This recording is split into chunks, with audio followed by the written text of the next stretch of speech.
What I eat in a day.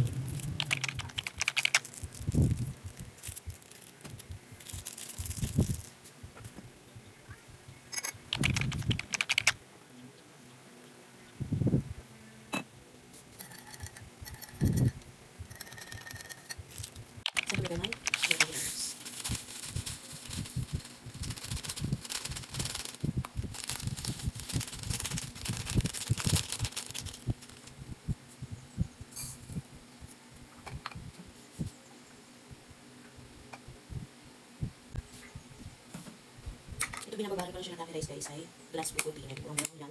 Buy one, take one pa yan. Ito yung isa. Ang ganda niya. Glass na siya. So bababad ko lang ito ng 10 minutes. Maganda kasi pag glass pagka sa mga food kasi wala siyang mga harmful chemicals. Diba? Kaya ito yung binibigay dito. Pagka naman minsan ko lang gamitin yung aking plastic na BPA free pa rin. Pero ito, kasi glass. So ginagamit ko siya dito sa tahan. Kasi lagi ko ginagamit. Then sa work mat, ito, dadali ko na dito. Buy one, take one to guys ha. 100 plus lang.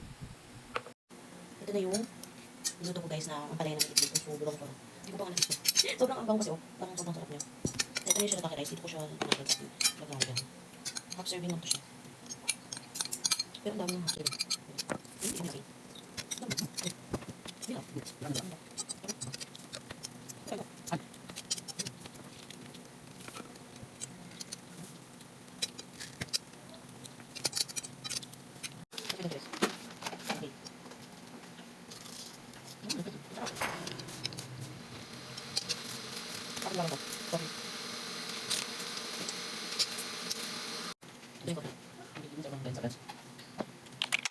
Nagutom ako guys and I can't work properly.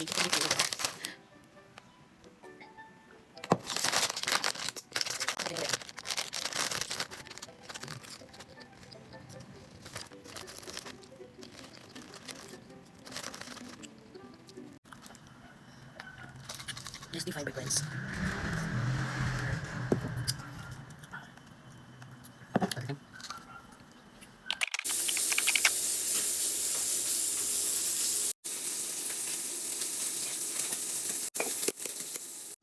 The ulam, luto ni Anthony, paksiyo na yellowfin na may kamyas. And sila Taki Rice. Luto na ako. Luto na kayo natin. 10 minutes lang, parang naman. Lagyan ba ito natin? Ayan guys. Ito yung nakakaya dito. Ano siya? May hindi na may rubber. Kaya ito yung last. Ayun, last it.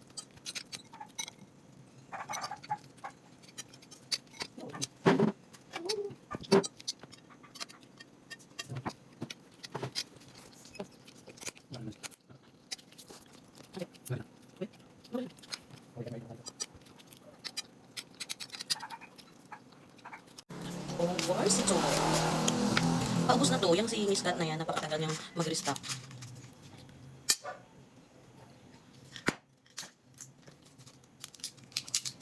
Ito yung si guys.